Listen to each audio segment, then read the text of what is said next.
الآية عن عائشة رضي الله تعالى عنها قال كان خلقه القرآن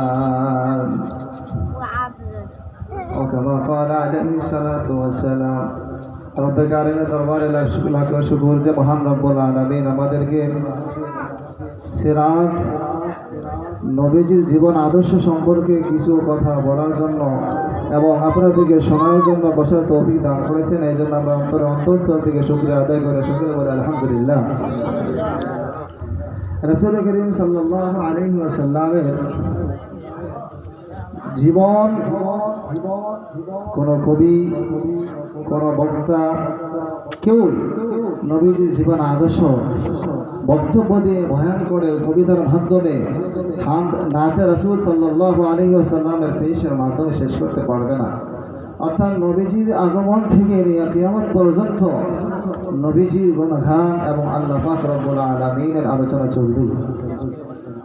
তো মুহতারাম হাজিরিন, সবাই খুব সংক্ষিপ্ত।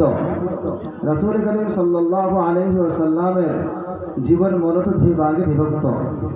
একটা হচ্ছে নবীজির নবুয়তের পূর্বে একটা সময় এবং নবুয়ত দেওয়ার পরেও নবীজির দুইটা ভাগে বিভক্ত। নবী করিম সাল্লাল্লাহু আলাইহি ওয়াসাল্লামের মক্কা জীবনী, মদিনা জীবনী। নবী করিম সাল্লাল্লাহু আলাইহি ওয়াসাল্লাম মক্কাতে বসবাস করেছেন 13টি বছর। তারপর মদিনায় নবীজি চলে গিয়েছিলেন। নবী করিম সাল্লাল্লাহু আলাইহি ওয়াসাল্লাম উম্মতের জন্য অনেক কষ্ট মুজাহাদা করেছেন, কিন্তু আজ আমরা উম্মত হয়ে নবীজির সুপারিশের আশা করি, কিন্তু নবীজির ভালোবাসা অন্তরের ভিতরে প্রবেশ করাইতে পারি না। তার কিছু দৃষ্টান্তমূলক কিছু কথা বলবো ইনশাআল্লাহ। নবী করিম সাল্লাল্লাহু আলাইহি ওয়াসাল্লাম তায়েফের ময়দানে রক্ত ঝরিয়েছেন।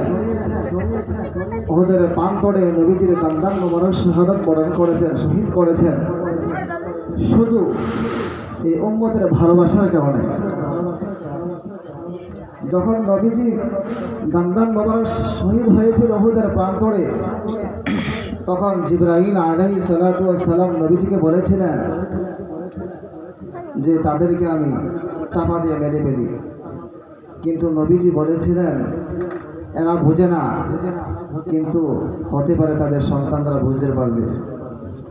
যাই হোক, নবী করিম সাল্লাল্লাহু আলাইহি ওয়াসাল্লাম মক্কা থেকে হিজরত করে মদিনায় চলে গিয়েছেন। চলে যাওয়ার পর আল্লাহ পাক রব্বুল আলামিন জিহাদের মাধ্যমে মক্কার ভিতরে ইসলামের রাষ্ট্র কায়েম করেছেন। নবী করিম সাল্লাল্লাহু আলাইহি ওয়াসাল্লামের জীবনী থেকে কিছু আমলি কথা বলার চেষ্টা করবো ইনশাআল্লাহ, এবং আমরাও আমার নিয়তে শুনবো। আমরা ক্যামেরাগুলো অফ করে ফেলি।